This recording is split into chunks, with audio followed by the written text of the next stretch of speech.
मतलब मेजोरिटी बच्चे अभी भी मतलब संघर्ष कर रहे हैं। इट्स नॉट ईजी कि रोज आप 3 लेक्चर अच्छे से देख ले, फिर पढ़ ले, फिर रिवीजन कर ले, टेस्ट की तैयारी कर ले, सब कुछ कर ले। तो 70% बच्चों का कहीं ना कहीं 60% बच्चों का बैकलॉग चल रहा है। तो मैं एक चीज बताता हूँ, सिंपल सी बात, फिर पढ़ाना शुरू करता हूँ। ये जो बैकलॉग वाली बात है ना, इसमें जेन्युइन बच्चे मैं मान लेता हूँ कि एडमिशन लेट लिया होगा, काउंसलिंग की कराई होगी, कुछ उम्मीदें रहा होगा।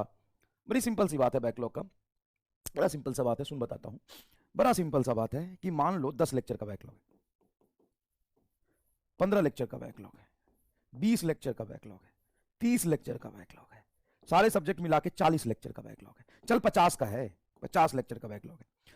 साइकोलॉजिकली समझना, तुम अपने आप को कमजोर मत समझो, चाहे तुम्हारा कितना भी बैकलॉग हो, और तुम अपने आप को सुपरमैन भी ना समझो कि मेरी इतनी बैकलॉग है और मैं 10 दिन में ना 30 बैकलॉग खत्म कर दूंगा।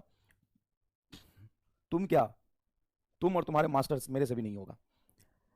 तुम क्या करो कि तुम रिकॉर्डेड ही जाओ। अगर तुम्हारा बैकलॉग है तो लाइव की कोई जरूरत नहीं है, अनलेस एंड अनटिल कि तुम्हें लग रहा है नहीं मैं रिकॉर्डेड लाइव ही समझ पाता हूं, तो वो केस अलग है। मेरी बात सुन लेना ढंग से, मैं सिर्फ 2 मिनट बात कर रहा हूं, सुन ले अच्छे से। अगर तुम्हारा 10, 15, 20, 30, 40, 50, 60, 70 जितने भी बैकलॉग है, ठीक है, तो ये बैकलॉग ऐसा नहीं कि इसमें परेशान हो जाने वाली बात है कि 10 बैकलॉग कैसे होगा, 20, 40, 50 बैकलॉग कैसे होगा।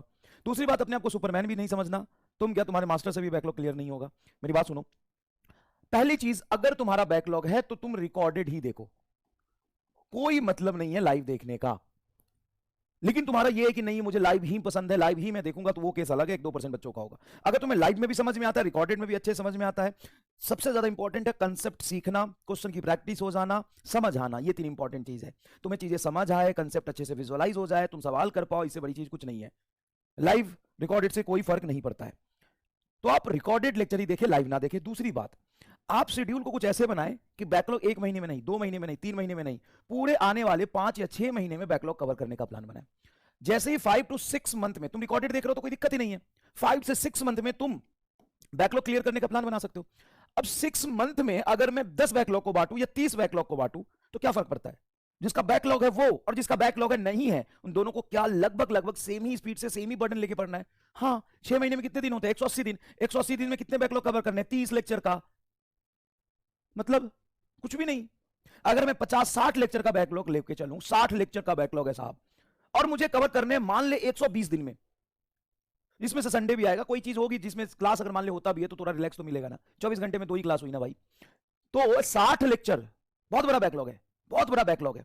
अब उस 60 लेक्चर के बैकलॉग को कवर करने के लिए मैं अगर 5 महीने लूं या 4 महीने भी लूं, 4 महीने ठीक है, 4 महीने ठीक है, अगस्त, सितंबर, अक्टूबर, नवंबर, दिसंबर, 5 महीने ले ले, 150 दिन कितने हुए भाई, 150 दिन कितना हुआ जरा बता। अगर तू आधा लेक्चर भी देख रहा है, आधा से भी कम लेक्चर देख रहा है, तो हो जाएंगे ना कवर। सर इससे तो एक प्रॉब्लम हो जाएगा क्या, सर इससे तो बैकलॉग बहुत आसानी से क्लियर हो जाएगा। जितना बिना बैकलॉग वाला रफ्तार से पढ़ रहा है उतना ही मुझे स्पीड से पढ़ना होगा। कितना लेक्चर देखना है, आधा लेक्चर देखना है सर, ये तो हो जाएगा। लेकिन हम टेस्ट कैसे देंगे, रिवीजन की क्या भाई, टेस्ट तुम उसी स्पीड से दो ना जितना तुम्हारा कवर होता जा रहा है। 60 लेक्चर पीछे हो तो पीछे वाला टेस्ट दे दो, टेस्ट तो रहता ही है। टेस्ट पेपर का पीडीएफ डाउनलोड करके रख लो, घर पे ओएमआर पे टेस्ट दे लो। अगर तुम करना चाहते हो तो सब कुछ पॉसिबल है। रैंक नहीं आया कोई बात नहीं, नवंबर के बाद रैंक आ जाएगा। लेकिन अगर तुम इस 40 बैकलॉग को या 50 बैकलॉग, 30 बैकलॉग को 1 महीने कर करने की कोशिश करोगे, सब रायता फैल जाएगा, सब रायता फैल जाएगा, कोई फायदा नहीं होगा। समझ गए, सारा रायता फैल जाएगा। तो ध्यान रख कि बैकलॉग पे तू लगा है तो एक्सेसिव लोड मत ले। बैकलॉग को एक टाइम इंटरवल में बांट दे जिससे तुम्हें सफिशिएंट टाइम मिले, लेकिन डिसिप्लिन से उसको धीरे धीरे कवर कर लो। जब तुम नवंबर तक सारी चीजें बैकलॉग कवर कर लोगे और तुम एकदम स्पीड से नॉर्मल कंडीशन पे आ जाओगे दिसंबर तक भी, तो it's not a big deal, it's not a big deal. Tension नहीं लेना भाई, पढ़ना है। टेंशन लेने से आपकी इफिशिएंसी कम होती है और कोई फायदा नहीं होता। खुश रह के पढ़ोगे, एंजॉय करके पढ़ोगे, तुम मजबूरी में मत पढ़ो। सबसे पहली बात, पता है किनका बैकलॉग होता है और किनको पढ़ने में दिक्कत आती है और किनसे सवाल सॉल्व नहीं होता, जो मजबूरी में पढ़ रहा है। आज भी उन बच्चों की जनसंख्या कम नहीं जो मजबूरी में पढ़ रहे हैं। मजबूरी में मत पढ़ो, पेन लेके मत पढ़ो, फ्रस्ट्रेट होके मत पढ़ो, दुखी मन से मत पढ़ो। अगर ऐसे पढ़ोगे तो कभी भी सिलेक्शन नहीं होना, कभी भी समझ नहीं आएगा, साल भर परेशान रहोगे, दुखी रहोगे, लास्ट में रिजल्ट भी अच्छा नहीं आएगा, कोई फायदा नहीं है। अगर तुमने चूज कर लिया है कि मुझे ड्रॉप लेना है और मुझे डॉक्टर बनना ही है, तो पहले तो सोच ले, अभी भी समय है। 2-3 महीने में कोई दिक्कत नहीं होता, साल भर खराब करने से ज्यादा अच्छा है कि 3 महीने में तुमको अकल आ जाए और तू ये सोच ले कि सच में मुश्किल काम है यार, इस रास्ते पे नहीं चलना। समझ गया, नहीं तो अगर चल रहा है तो अच्छे से चल, चल रहा है तो अच्छे से चलो और तुम कर सकते हो। दूसरी बात, एक लोगों का मेजोरिटी लोगों का जिनका कोई बैकलॉग नहीं है उनकी एक अलग समस्या है। जिनकी कोई बैकलॉग नहीं है, बैकलॉग नहीं है, उनकी एक अलग समस्या है। सर आप सिलेबस कब तक कराओगे? अगर सिलेबस आप मार्च तक कराओगे तो हम रिवीजन कैसे करेंगे? सबसे बड़ी समस्या है, सुन आजकल ना मैं देख रहा हूं, हमने भी जितने बच्चे को पढ़ाए हैं वो बच्चे सेलेक्ट होने के बाद सबको यूट्यूबर बनना है। अरे बनना कोई प्रॉब्लम नहीं है, लेकिन यूट्यूबर बनने की जल्दी इतनी काहे है? तुम भगवान नहीं बन गए हो सेलेक्ट हो गए हो तो इस बार भाई तुमने अगर 620 नंबर लाया है, कोई अगर 580 नंबर लाया है तो उसको गाइड करने की कैपेबिलिटी अभी आप में नहीं हुई है। हो सकता है कई लोग इस बात से बुरा मानेंगे, लेकिन बात समझिए, उतना ही गाइड करिए, उतना ही बोलिए जितना जस्टिफाइड है। मेंटरशिप करने के चक्कर में ना, यूट्यूब पे व्यूज लाने के चक्कर में ना कुछ भी बकवास मत करिए। पता नहीं बनना है, बनना भाई। मैं आपके पैशन को और चीजों को मतलब डिमोटिवेट नहीं कर रहा। मैं बस ये कह रहा हूं कि अगर आपने 640 नंबर लाए हैं और कोई 550 नंबर लाया है या 570 580 नंबर लाया है तो आप में और उसमें बहुत ज्यादा डिफरेंस नहीं है। वो मेहनत करके कर लेगा, आप उसको ज्ञान मत दीजिए ज्यादा।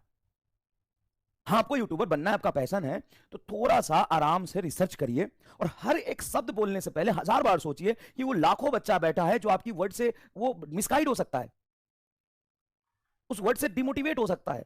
भाई मैं भी करता हूं, लेकिन मेरे से बच्चा रोज मुझे सुनता है तो मेरे हर बात को रिलेट कर पाता है वो। मैं भी कभी कभी गलत होता हूं, ऐसा नहीं है, और मैं कभी ऐसे गलती करता हूं शायद तो मुझे दुख ही होता है, मैं भी परेशान होता हूं कि नहीं ये मुझे नहीं बोलना चाहिए। लेकिन आपके हर एक बात से ना, हर एक गाइडेंस से ना बहुत बड़ा फर्क पड़ता है। सर आपको फर्क नहीं पड़ता, आपको 2000 व्यूज आ जाएंगे, लेकिन उन बच्चे जो तैयारी कर रहे हैं ना वो डिमोटिवेट हो सकते हैं, वो मिसगाइड हो सकते हैं। उनका फ्यूचर है, उनका भविष्य है भाई, मत बनवाओ। और अगर बनो तो भाई धीरे धीरे आराम से देख लो। बनना तुम 2-3 साल 1 साल समय लगाओ, 5 महीने थोड़ा रिसर्च करो, फिर बनना, धीरे धीरे बन जाना, कोई दिक्कत नहीं है। लेकिन व्यूज के चक्कर में हर दिन आके मत बोलो ऐसे रिवीजन करना होता है, ऐसे सिलेबस खत्म करना होता है, वैसे ये करना होता है, ऐसे डैश करना होता है, डैश डैश करना होता है। भाई रिसर्च करके बोलो, इट्स जस्टिफाइड। अभी तुम सेलेक्ट हुए और 1 महीने में तुम यूट्यूबर बन जाओगे। चलो सुनो ध्यान से, देखो बेटा, सबसे पहली बात, सिलेबस कब कंप्लीट होगा ये बहुत इंपॉर्टेंट बात है। अगर आप मार्च के स्टार्टिंग में सिलेबस कंप्लीट करते भी हैं, 5-10 मार्च तक सिलेबस कंप्लीट करते भी हैं, तो it's not a big deal. The reason behind it कि आपको पूरा 11 पूरा 12 पढ़ना है, मतलब 30-30 चैप्टर पर सब्जेक्ट पढ़ना है। तो इसका यह मतलब नहीं है कि मैं दिसंबर में सिलेबस खत्म कर दूं, 6 महीने में कंप्लीट 11 कंप्लीट 12 का सिलेबस भगा भगा के पढ़ा दूं। सिलेबस कंप्लीट करना is not issue. Syllabus complete उम्मीद में भी होता है, सिलेबस कंप्लीट महा रिवीजन में होता है। 12 घंटे में मैं सिलेबस कंप्लीट करा सकता हूं, एक टॉपिक नहीं छूटेगा। सब कुछ रिवीजन नहीं है मेरे भाई, सब कुछ रिवीजन नहीं है, सब कुछ टेस्ट नहीं है। सिर्फ मार्च तक सिलेबस खत्म होगा तो हम तैयारी कैसे करेंगे? तो सिलेबस खत्म तो तेरा अभी भी है, तो 11 12 पढ़ चुका है ना, सिलेबस तो तेरा खत्म है, रिवीजन ही तो कर रहा है, और क्या कर रहा है? सोच, थोड़ा सा सोच, घबरा मत, मेरी बात समझ। जब जब तू 11 12 कर चुका है तो हम यहां कर क्या रहे हैं? रिवीजन। और क्या कर रहे हैं? नहीं सर हमारा तो बेसिक कमजोर था, हम तो पढ़ रहे हैं। हाँ तो पढ़ रहा है ना, तो समय लगेगा, पूरा 11 पूरा 12 करने में ना समय लगेगा। और रिवीजन करना उतना ही ज्यादा इजी होगा जितने अच्छे तरीके से आपने कंसेप्ट पढ़ा होगा। मैं कई बकलोल को देखता हूं, मैंने 12 बार रिवीजन किया, मैंने 8 बार रिवीजन किया, मैंने 6 बार रिवीजन किया। अब एक गधा, तुमको 6 बार रिवीजन करने की जरूरत क्यों पड़ी? क्योंकि तुमने पहली बार में ढंग से पढ़ा नहीं।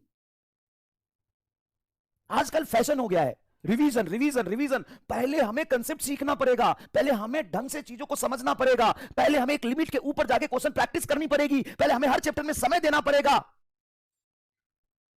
जब हम चीजों को अच्छे से पढ़ेंगे नहीं, अच्छे से प्रैक्टिस नहीं करेंगे, अच्छे से समय देके कंसेप्ट को नहीं सीखेंगे, तो रिवीजन का डैश करेंगे। 6 बार रिवीजन किया, अरे तू एक बार में ढंग से कर लेता ना तो चौथी बार करने की जरूरत नहीं पड़ती, तू तो 6 बार कर चुका है, 2 बार में सब कुछ हो जाता। Revision is not everything. पहले कंसेप्ट को पढ़ो। रिवीजन जरूरी है, लेकिन सिर्फ रिवीजन जरूरी नहीं है। अगर तुम ढंग से देखोगे तो तुम 11 12 पढ़ चुके, तुम रिवीजन ही कर रहे हो, तो तुम्हारा रिवीजन है, ये तुम्हारा क्या है? ये रिवीजन चल रहा है। तो सबसे रिवीजन से पहले एक स्टेप जरूरी है जिसको बार बार आप भूल जाते हो, बार बार भूल जाते हो, वो है कंसेप्ट को अच्छे से समझना। और 30-30 चैप्टर पूरा 11th पूरा 12th के कंसेप्ट को अच्छे से समझना, पढ़ना, प्रैक्टिस करने में समय नहीं लगेगा क्या? लगेगा। तो भाई यहां पे पहले समय देके, टाइम देके आप फिर एंड तक चलो, सिलेबस को अच्छे से कंप्लीट करो। एंड दूसरी सबसे इंपॉर्टेंट बात, किसने बोला है रिवीजन सिलेबस कंप्लीट होने के बाद ही होता है? रिवीजन सिलेबस कंप्लीट होने के बाद ही होता है, ये किसने बोला है? आप यहां पर जैसे जैसे सिलेबस रनिंग में है, पीछे से रिवीजन करते चले। सर कैसे करें, वही तो नहीं हो पाता है। रिवीजन बहुत बड़ी बात नहीं है। आप किसी भी चैप्टर का जो शॉर्ट नोट्स बनाए हैं वो फॉर्मूले आप एक पेज पे लिख लीजिए, सबको सजा के अच्छे से एक पेज पे लिख लीजिए। हर रोज सुबह उठ के उस पेज को देखिए, आपका पूरा दिमाग में सेट होता जाएगा। समय देंगे, पढ़ाई करेंगे, सब कुछ कैसे करना है रिवीजन। भाई नोट्स बनाया है, नोट्स में सब कुछ रिवाइज नहीं करना है। मल्टीपल टाइम्स जो आपने फॉर्मूला लिखा है, कंसेप्ट लिखा है, उसको क्लास से पहले डेली उठ के पढ़ना है। दीवार पे चिपका दो, घर में कुछ तो जगह होगा, उस घर के दीवार पर चिपका दो कि ये यूनिट एंड डायमेंशन के सारे इंपॉर्टेंट कंसेप्ट और फॉर्मूले हैं, ये लॉज ऑफ मोशन के हैं, ये तुम्हारे मोशन इन 1D के, ये बेसिक मैथ के चिपका दो, ये केमिस्ट्री के, बायोलॉजी के है। सुबह उठो 5 बजे के दीवार के सामने खड़े हो जाओ, ओके ये यूनिट एंड डायमेंशन ये देख लिया, फिर उसको नीचे रफ पेज पे लिख भी लिया। मेहनत करो, मेहनत ही सब कुछ है। लाइब्रेरी में पढ़ते तो घर तो होगा कहीं, घर में चिपका दो, घर में चिपका दो, और रोज सुबह खड़े हो जाओ, देखो ये फॉर्मूला पे नीट में यूनिट एंड डायमेंशन में ये 2016 में ये सवाल आया था, 15 में ये सवाल आया था, 16 में ये सवाल आया था, इस सवाल का कंसेप्ट ये है, ऐसे होता है। मेहनत करोगे ना, टाइम दोगे ना, तो एवरीथिंग इज पॉसिबल। वैसे 20 दिन में कुछ आ रहा है, उसका इंतजार करो,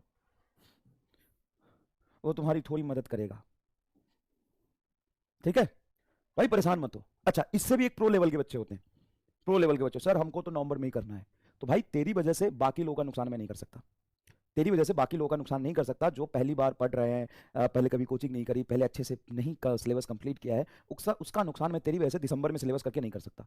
अगर तुम्हारे पास इस सिलेबस के पेस के अकॉर्डिंग सब कुछ सही चल रहा है, फिर भी समय बच रहा है, फिर भी तो पढ़ लो एक दो चैप्टर आगे के कहीं से, पिछले साल के लेक्चर से उम्मीद से कर लो, तुम तो एडवांटेज में चले जाओगे, ज्यादा प्रो हो तो।